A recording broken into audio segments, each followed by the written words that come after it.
la universidad empresa y los estudiantes clientes. Cita: no tengo ningún talento especial, solo soy apasionadamente curioso. Albert Einstein. 1. La retirada del Estado.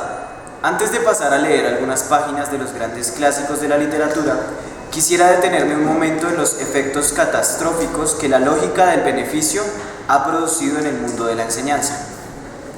Martha Nussbaum, en su hermoso libro Sin fines de lucro, nos ha proporcionado hace poco un elocuente retrato de esta progresiva degradación. En el curso de la última década, en buena parte de los países europeos, con alguna excepción como Alemania, las reformas y los continuos recortes de fondos financieros han trastornado, sobre todo en Italia, la escuela y la universidad.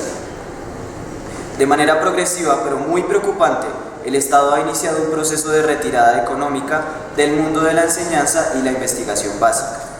Un proceso que ha determinado también, en paralelo, la secundarización de las universidades.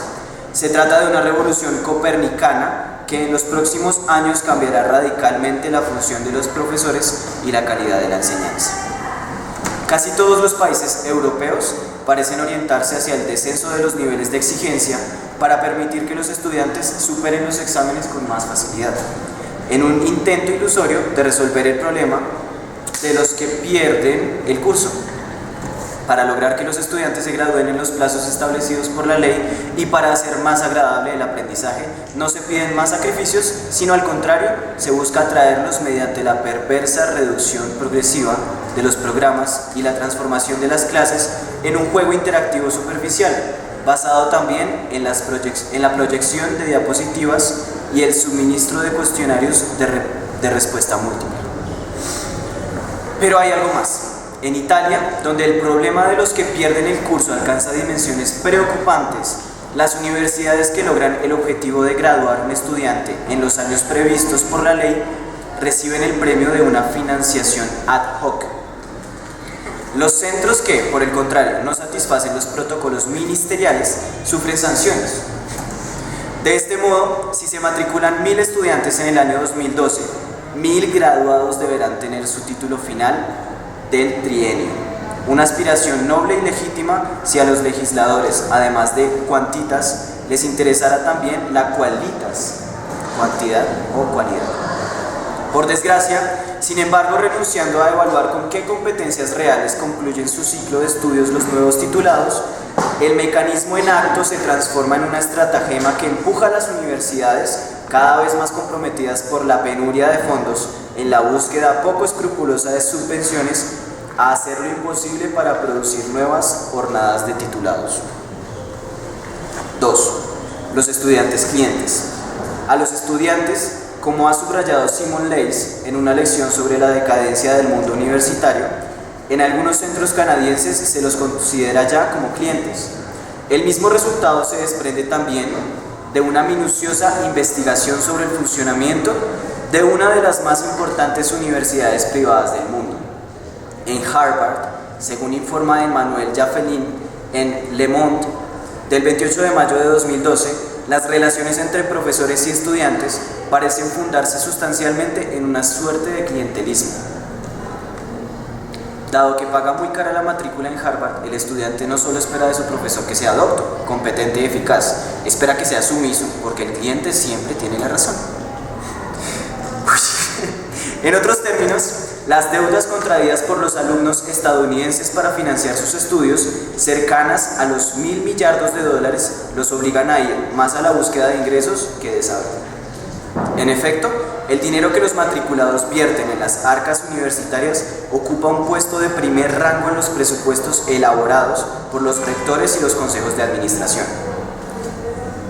Y este dato comienza a cobrar gran importancia también en los centros estatales, donde se intenta atraer a los estudiantes por todos los medios, hasta el punto de promover, como sucede con los automóviles y los productos alimenticios, verdaderas y genuinas campañas publicitarias. Las universidades, por desgracia, venden diplomas y grados, y los venden insistiendo sobre todo en el aspecto profesionalizador, esto es, ofreciendo cursos y especializaciones a los jóvenes con la promesa de obtener trabajos inmediatos y atractivos ingresos. 3. las universidades empresas y los profesores burócratas. Institutos de secundaria y universidades en definitiva se han transformado en empresas. Nada que objetar si la lógica empresarial se limitase a suprimir los despilfarros y a rechazar las gestiones demasiado alegres de los presupuestos públicos.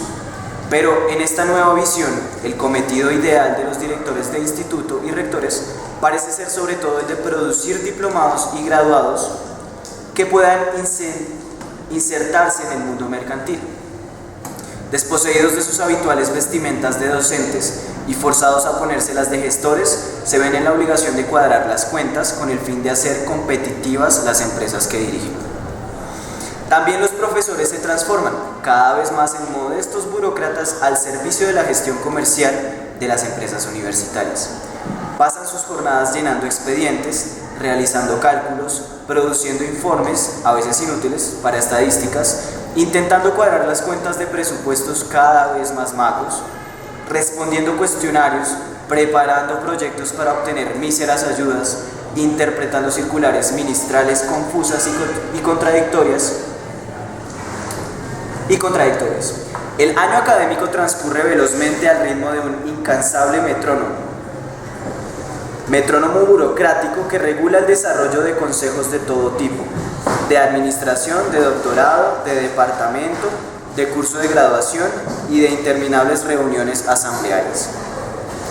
Parece que nadie se preocupa como debería de la calidad de la investigación y la enseñanza. Estudiar, a menudo se olvida que un buen profesor es ante todo un infatigable estudiante, y preparar las clases se convierte en estos tiempos en un lujo que hay que negociar cada día con las jerarquías universitarias. No nos damos ya cuenta de que separando completamente la investigación de la enseñanza y manualística, se acaba por reducir los cursos a una superficial y manualisticada repetición de lo existente. Las escuelas y las universidades no pueden manejarse como empresas. Contrariamente a lo que pretenden enseñarnos las leyes dominantes del mercado y del comercio, la esencia de la cultura se funda exclusivamente en la gratuidad. La gran tradición de las academias europeas y antiguas instituciones como el Collège de France, fundado por Francisco I en 1530, sobre cuya importancia para la historia de Europa ha insistido recientemente Marc Fumaroli en Nápoles, en una apasionada conferencia dictada en la sede del Instituto Italiano Berkeley Studi Filosofici, nos recuerda que el estudio es en primer lugar adquisición de conocimientos que, sin vínculo utilitarista alguno, nos hacen crecer y nos vuelven más autónomos. Y la experiencia de lo que aparentemente es inútil y la adquisición de un bien no cuantificable de inmediato se revelan inversiones cuyos beneficios verán la luz en la larga duración. Sería absurdo cuestionar la importancia de la preparación profesional en los objetivos de las escuelas y las universidades, pero la tarea de la enseñanza puede realmente reducirse a formar médicos, ingenieros o abogados. Privilegiar de manera exclusiva la profesionalización de los estudiantes significa perder de vista la dimensión universal de la función educativa de la enseñanza. Ningún oficio puede ejercerse de manera consciente si las competencias técnicas que exige no se subordinan a una formación cultural más amplia, capaz de animar a los alumnos a cultivar su espíritu con autonomía y dar libre curso a sus curiosidades. Identificar al ser humano con su mera profesión constituye un error gravísimo. En cualquier hombre hay algo esencial que va mucho más allá del oficio que ejerce. Sin esta dimensión pedagógica completamente ajena a toda forma de utilitarismo, sería muy difícil ante el futuro continuar imaginando ciudadanos responsables, capaces de abandonar los propios egoísmos para abrazar el bien común, para expresar solidaridad, para defender la tolerancia, para reivindicar la libertad, para proteger la naturaleza, para apoyar la justicia. En una apasionada página de los pensamientos de Montesquieu, es posible hallar una escala de valores que suena como una necesaria invitación a superar todo perímetro demasiado limitado para elevarse cada vez más hacia los infinitos espacios de lo universal. Es la siguiente. Si supiera alguna cosa que me fuese útil y que resultara perjudicial para mi familia, la expulsaría de mi mente. Si conociera alguna cosa útil para mi familia, pero que no fuese para mi patria, trataría de olvidarla. Si conociera alguna cosa útil para mi patria, pero perjudicial para Europa, o útil para Europa y dañina para el género humano, la consideraría un crimen. 4. Hugo. La crisis no se supera recortando los fondos para la cultura, sino duplicándolos. Habría que imponer a los miembros de los gobiernos europeos la lectura de un apasionado discurso que Víctor Hugo pronunció en la Asamblea Constituyente. Se remonta al 10 de noviembre de 1848, pero parece formulado ayer mismo. Muchas de las objeciones presentadas por el célebre escritor francés mantienen aún hoy una apabullante actualidad. Frente a la propuesta de los ministros de recortar la financiación de la cultura, el novelista muestra de manera muy persuasiva que se trata de una opción perjudicial y del todo ineficaz. Afirmo, señores, que las reducciones propuestas en el presupuesto especial de las ciencias, las letras y las artes son doblemente perversas. Son insignificantes desde el punto de vista financiero y nocivas desde todos los demás puntos de vista. Esto es de una evidencia tal que apenas me atrevo a someter a la Asamblea el resultado del cálculo proporcional que he realizado. ¿Qué pensarían, señores, de un particular que, disfrutando de unos ingresos de 1.500 francos, dedicará cada año a su desarrollo intelectual? Una suma muy modesta, 5 francos y un día de reforma, quisiera ahorrar a costa de su inteligencia 6 céntimos.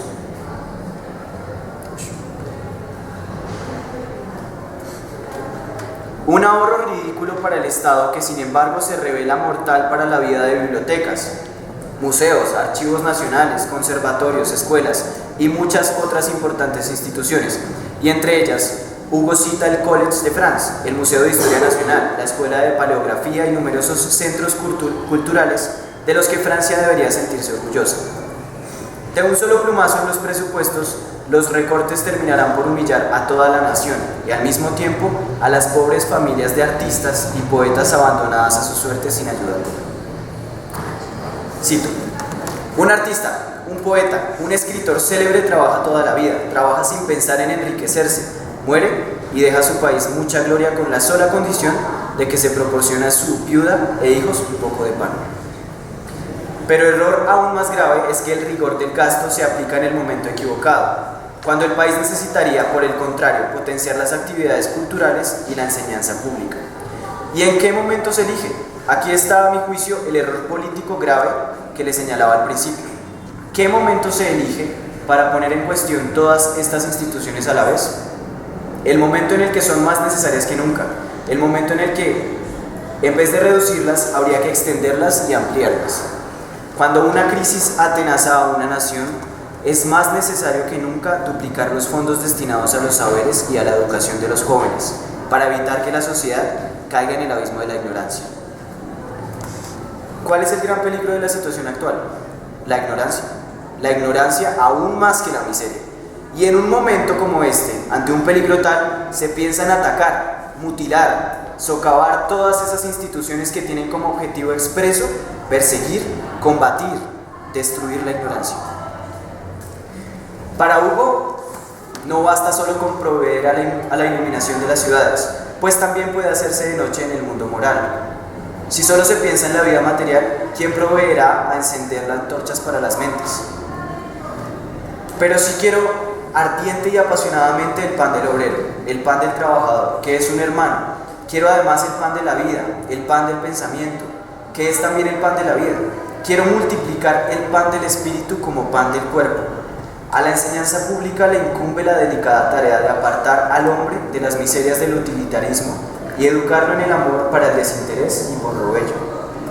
Hay que levantar el espíritu del hombre, volverlo hacia Dios, hacia lo desinteresado y lo grande. Un objetivo que para ser cumplido requiere medidas opuestas a las adoptadas por los gobernantes precedentes y el actual Comité de Finanzas. Habría que multiplicar las escuelas, las cátedras, las bibliotecas, los museos, los teatros, las librerías. Habría que multiplicar las casas de estudio para los niños, las salas de lectura para los hombres, todos los establecimientos, todos los refugios donde se medita, donde se instruye, donde uno se recoge, donde uno aprende alguna cosa, donde uno se hace mejor. En una palabra, habría que hacer que penetre por todos lados la luz en el espíritu del pueblo, pues son las tinieblas las que lo pierden. Hugo fustiga a una clase política obtusa y miope, que creyendo ahorrar dinero, programa la disolución cultural del país y destruye toda forma de excelencia. Han caído ustedes en un error deplorable. Han pensado que se ahorrarían dinero, pero lo que se ahorran es gloria. Gloria. Tenaz. ¿Qué opinan?